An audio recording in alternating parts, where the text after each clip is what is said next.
নমস্কার। আসন্ন 2026 সালে পশ্চিমবঙ্গ বিধানসভা নির্বাচনের প্রাক্কালে আপনাদের কাছে একটা জরুরি আবেদন। আপনারা প্রত্যেকেই যখন এই পশ্চিমবঙ্গের বসবাসী, তখন আপনারা বুঝতেই পারছেন যে পশ্চিমবঙ্গে বর্তমানে কি হাল চলছে। কয়লা, গরু, চাল, ডাল, গম, ইট, পাথর, স্বাস্থ্যের সামগ্রী সবকিছু তো চুরি হচ্ছে। তার উপরে আছে সুপরিকল্পিত বিভিন্ন ধরনের সঠতামূলক মিথ্যাচারিতা এবং আরো অনেক কিছু, যেগুলো আপনারা প্রত্যেকেই আমার মতনই অনুভব করছেন। এই নির্বাচনে আমরা গত 15 বছর ধরে যে সরকারটাকে দেখেছি, তারা আমাদের কোনো উন্নতি করেনি। দিয়েছে একমাত্র ভাতা, লক্ষ্মীর ভান্ডার, যেটা পরবর্তীকালে যে সংকল্প প্রকাশ করেছে বিজেপি সরকার, তাতে তারা বলছে এই 1,500 টাকাকে তারা 3,000 টাকা করে দেবে। অর্থাৎ আমার বাড়ির মা বোনেরা তারা 1,500-এর পরিবর্তে 3,000 টাকা পাবে। আমরা আজকে যে স্বাস্থ্য সাথী যেটা আমরা পাচ্ছি, এটা সব জায়গায় প্রযোজ্য নয়। নির্দিষ্ট কিছু জায়গায় এই স্বাস্থ্য সাথী কাজ করছে, বাকি জায়গায় করছে না। কিন্তু আমরা যদি আয়ুষ্মান কার্ড আমরা যদি পেতাম, যেটা পশ্চিমবঙ্গ সরকার ইচ্ছে করে বন্ধ করে রেখেছে, সেটা যদি পেতাম, আমরা 5 লক্ষ টাকা প্রতি বছর আমরা স্বাস্থ্য বীমা পেতাম, যেটা কেন্দ্রীয় সরকারের প্রকল্প। কেন্দ্রীয় সরকারের প্রকল্প যেমন আবাস যোজনা, যেটা আমাদের এই সরকার নিজেদের নাম দিয়ে চালাচ্ছে, বাংলার আবাস যোজনা। আদেও তো এটা কেন্দ্র সরকারের। আপনি গুগল সার্চ করে দেখুন, আপনি খোঁজ নিয়ে দেখুন, এটা কেন্দ্র সরকারি প্রকল্প। আজকে ভারতবর্ষে 18টা রাজ্যে বিজেপি সরকার পরিচালনা করছে। তারা যে ধরনের সুযোগ সুবিধাগুলো দিচ্ছে, আমরা কি সব পাচ্ছি? পাচ্ছি না। কেন পাচ্ছি না? কারণ এই সরকার নিজের স্বার্থে, নিজের চুরি কাটমানি অপব্যবহার করে তারা আপনার আমার মতন সাধারণ মানুষকে বঞ্চিত করে তারা লুটে উঠে খাচ্ছে। আপনি চিন্তা করুন, আপনি আপনার পাড়ায় তাকিয়ে দেখুন, যারা বিড়ি 3 বার একই বিড়ি নিভিয়ে খেত, তারা আজকে গলায় গরুর দড়ির মতন মোটা সোনার চেন করে, স্করপিও গাড়ি নিয়ে, থর গাড়ি নিয়ে ঘুরে বেড়াচ্ছে। এই টাকাটা কোথেকে পাচ্ছে তারা? তাদের শিক্ষাগত যোগ্যতাটা দেখুন। আর আপনার আমার পরিবারে যারা শিক্ষিত, তারা আজকে রাস্তায় বসে আছে, ঝড় বৃষ্টি জলে তারা চাকরি পাচ্ছে। কিছু লোক যারা লক্ষ লক্ষ টাকা, 10 লক্ষ 15 লক্ষ টাকা করে দিয়ে চাকরি পেয়েছিল, তাদেরও 26,000-এর চাকরি চলে গেল। এই সরকারের দায়ভার কি নিয়েছে? এই সরকার নেয়নি, নেবেও না। এরা গা ঝেড়ে দিচ্ছে। টাকাটা কোথায় গেছে? পার্থর বান্ধবীর খাটের তলায় পেয়েছেন। কি মানিক বাবু, হ্যান বাবু, ট্যান বাবু, কত বাবু, এরা তো আগে ভিখারি ছিল, আজকে এরা কোটি কোটি টাকার মালিক, 10টা 20টা ফ্ল্যাট। শুধুমাত্র আমাদের এই মুখ্যমন্ত্রীর পরিবারের 38টা ফ্ল্যাট শুধু কালীঘাটে। কোথেকে এসছে এই টাকা? আজকে অভিষেক ব্যানার্জি, এ কোন ক্ষেতের মূল? এ কোথেকে পেল এত টাকা? এর কি ব্যবসা? নেই কিছু। লিপস অ্যান্ড বাউন্স, অত টাকা চোট করেছে, অত কিছু করেছে, ধরা খেয়েছে, টাকা সিজ হয়েছে, তারপরেও সে আমাদের এখানে স্বাস্থ্য সাথীর চিকিৎসা নেয় না, সে বিদেশে যায়। বিদেশে যে চিকিৎসা করে, চোখের চিকিৎসা।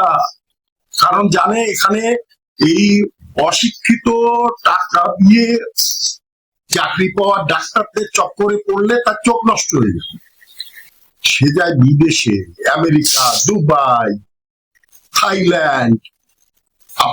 আপনার আমার পরিবারের চিকিৎসা, এখানে হসপিটালে যান, সিট নেই। এখানে সেই পুরনো ডিসপোজাল সিরিঞ্জ দিয়ে আপনাকে ইঞ্জেকশন দেওয়া হচ্ছে, ধরা পড়েছে আর্জি করে, প্রমাণিত। আমি যদি মিথ্যে বলি তাহলে তো তার জন্য আমি সাজা পাবো। আপনারা যেগুলো সংবাদ মাধ্যমে প্রমাণিত সত্য, যারা চাল, গম, আটা সব চুরি করেছে, গরু, ছাগল, ভেড়া কিছু বাদ দেয়নি, তারা আবার প্রতিনিধি হয়েছে আপনাদের সামনে ভোটে। এবার এই চোরদের কি আপনি ভোট দেবেন? আপনার বিবেক কি একবারও সাড়া দেয় না? আরজি করে ওই বোনটার কথা কি আপনার মনে আসে না? কামোদিনীর কথা ভুলে গেছেন? পার্ক স্ট্রিটের কথা ভুলে গেছেন? হ্যাঁ, আমরা বাঙালি, ভুলে যেতেই পারি। এক সময় আমাদের এই বাংলা সারা ভারতকে পথ দেখাবে, আর আজ সারা ভারতে আপনি যেখানে যান জিজ্ঞেস করবে, तुम बंगाल से हो? अरे तू लोग तो एकदम रद्दी। আপনি যান, প্রমাণ পাবেন। আপনি একটু বাংলা বাইরে যান, এখানে আপনাকে বাড়ি বাড়ি যে ভয় দেখানো হচ্ছে, ভোট দিলে আমরা জেনে যাব কোথায় ভোট দিয়েছো, তারপরে বদলা নেব। কিচ্ছু বোঝা যায় না আপনি কোথায় ভোট দিচ্ছেন।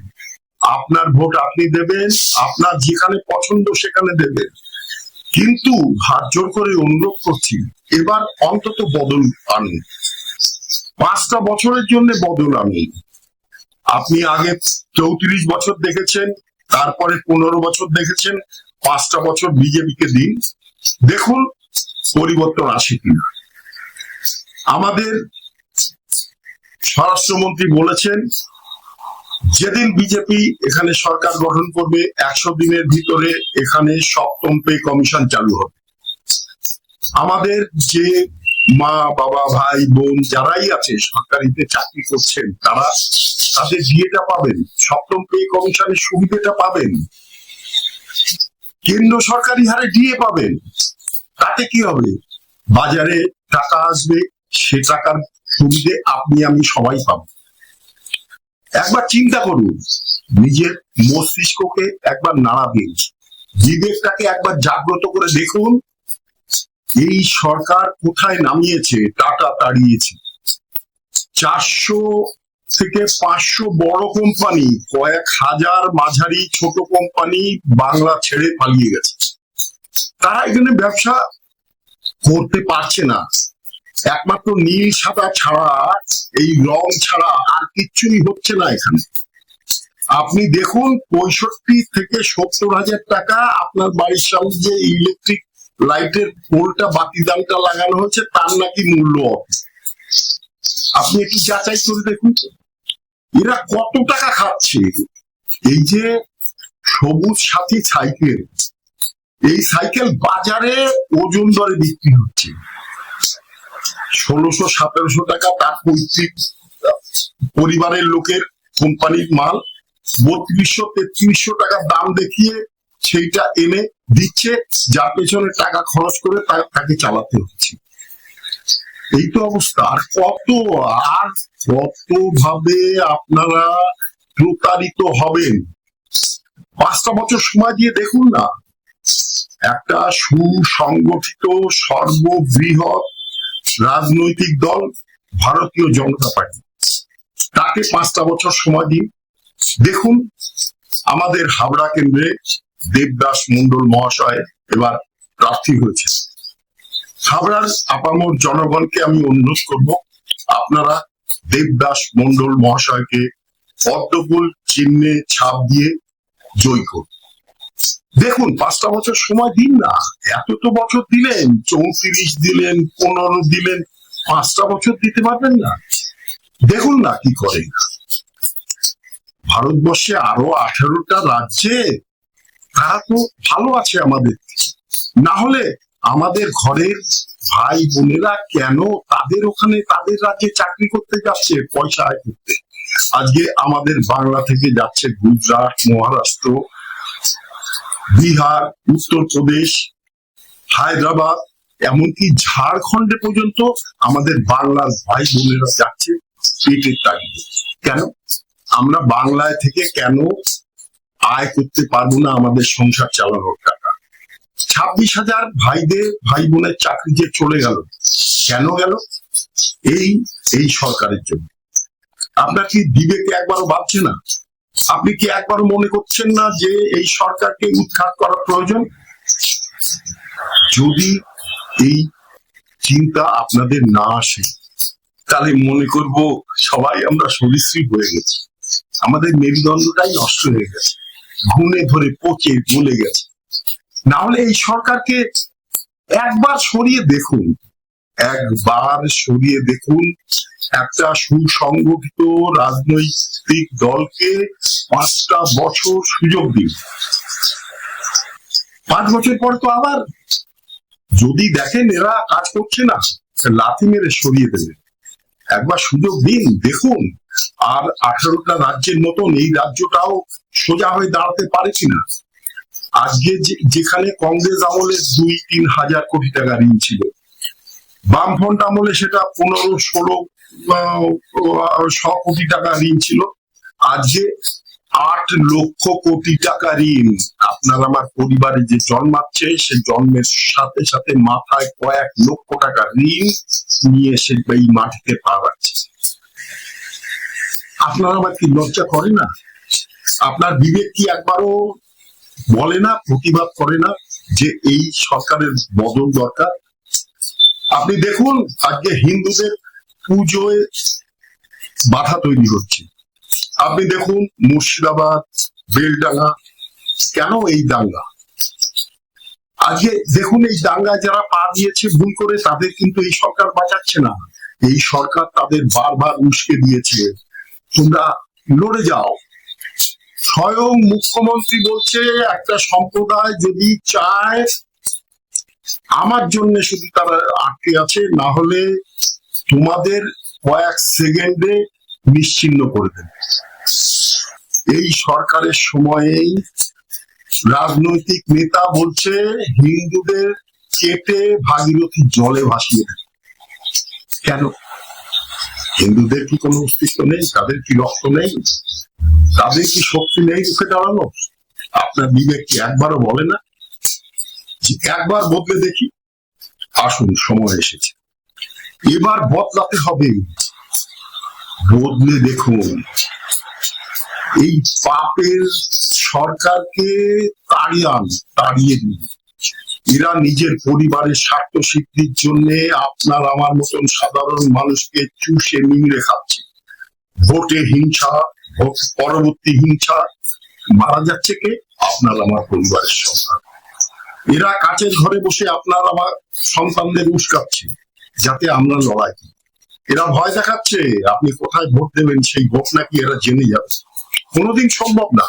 আপনি ইভিএম এ কোন বোতাম টিপছেন কেউ কোনোদিন জানতে পারবে না।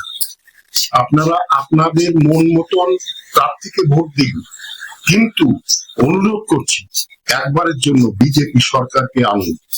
5টা বছরের জন্য বিজেপি সরকারকে আনুন, দেখুন এই বাংলার পরিবর্তন হয় কিনা, আবার ফিরে আসে কিনা সেই বাংলা, যে বাংলার শিক্ষা সংস্কৃতি একদিন ভারতবর্ষকে পথ দেখাতো। আর একবার সুযোগ দিন এই ভারতীয় জনতা পার্টিকে এই নির্বাচন। আপনারা সবকিছু জানেন, আরজিকর, কামুদিনী, পার্কস্ট্রিট। বিবেককে একবার প্রশ্ন করুন, ভোটের বোতাম টেপার আগে একবার নিজের বিবেককে জিজ্ঞেস করুন যে কাকে দেওয়া উচিত।